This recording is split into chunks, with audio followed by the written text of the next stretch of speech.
What's up, YouTube? Here with a little deck profile for you. The deck I've been playing. This format, I've gone 3-1 every week at locals, top four every time. So this deck's seen a lot of tuning, but let's go ahead and give you a profile of pretty much how I've kind of settled in and where I like it. As you can see, I'm playing Quickdraw Dandy Warrior, or Quickdraw Plants, whatever you want to call it. So we start out with our plant engine, really standard. We got 2 Dandelion, 2 Lone Fires, Titanial, and Spore. All really great cards and a really great engine.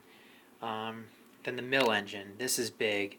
I really like this in the deck. It lets me play 3 of these, 3 Pot of Avarice, which is almost a win condition. I've had people solemn this card. So I play 3 Raikou, a Hamster, and a Card Trooper. I almost never have Pot of Avarice dead, and you can almost count on milling one of them. So it's basically like I'm playing 2 Pot of Avarice, and it's always live.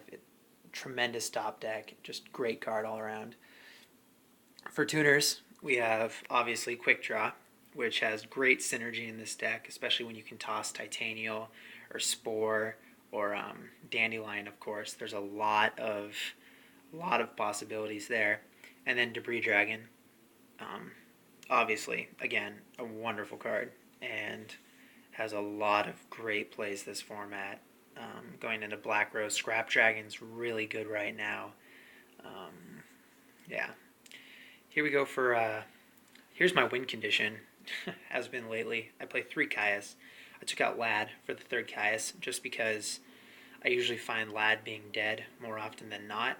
And Caius is usually never dead in this deck. You have a lot of, you can set Debris Dragon, Hamster. Hamster's usually big for a tribute. Leftover Dandy tokens, Lone Fires sometimes, but you usually always have a tribute for Caius. So I'm loving 3 Caius, and I always want to see him. He's a win condition really in this deck, especially when people are playing cards with such high cost. Like we have a lot of Solemn Warning, Solemn Judgment, 7 tools going around. That 1,000 punch at the end, just removing himself, Caius wins games all the time. Like that's probably, I would say, like a third of the time I win by Caius remove himself for a game. Here's my tech. I guess saying it's not really tech, but just extra stuff. I play 1 Effect Veiler. It's really reusable with Pot of Avarice and Drill Warrior. I get that guy off so many times, and it's a great card. It's a really great card, and I suggest if you don't main it, you do side it, because I suggest you main it because you're probably going to side it in every match, just because there's so many effect monsters you want to get rid of in so many matchups. Spirit Reaper. Spirit Reaper is for some of my bad matchups. Spirit Reaper wrecks X-Sabers, so he's in there for that. Like, nothing is better than setting while they have full Helm Knight and them thinking you're an idiot and just Spirit Reaper, and now they have to deal with it. Really, all I can think of, Bryonic, they have to, I don't know, maybe Red Dragon, I don't know, like, just stupid trying to get past this guy. That's it for the monsters. It looks like, how many do I have? 6, 5, 11, 16, 19, 22 monsters, which is pretty good, especially playing 3 Avarice. The deck's at 42, by the way, which I'll explain at the end. Traps, Mirror Force, double bottomless torrential, so that's really standard. And then I go into these double solemn, and double 7 tools.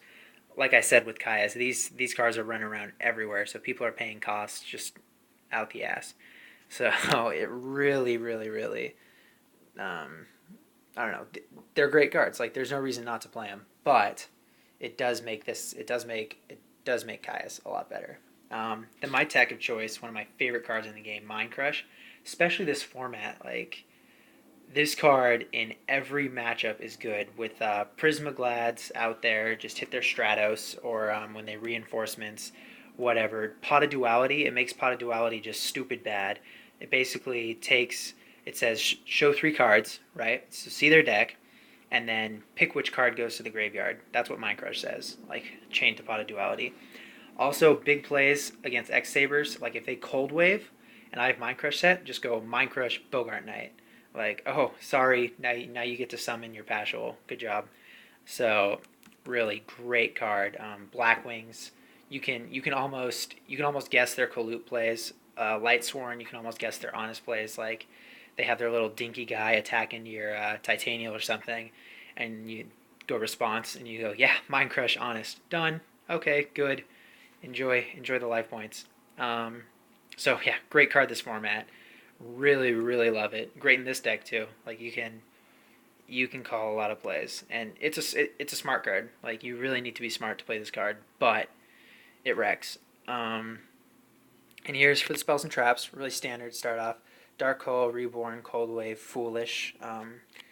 This deck, I mean, you really don't want to see this deck without Foolish. Cold Wave's broken. Monster Reborn, broken. Dark Hole. Dark Hole's whatever. I mean, it's kind of like Torrential. Like Dark Hole and Torrential are both of them are good, situational. But as top decks, like Dark Hole, great top deck. Torrential, I mean, it gets you out of sticky messes, especially since Starlight Road's not running around anymore. Good card. And then I play Triple Book because this card is the best card in the game, in my opinion. Just at stopping things, stopping tuners, stopping effect failure plays. Check this out. They go. This happened in the finals match at Philadelphia. They go effect failure on your Lone Fire, and you go Book of Moon, Lone Fire. Lone Fire is not face up anymore. Effect failure fizzles, and you still get the effect off, and now you have a 28 beat stick. So you totally take out their effect failure and get your Titanium on the field. So this card, really good. Good against Glads. Good against, I don't know, lots of things. You can do the same thing, Book of Moon, your Caius.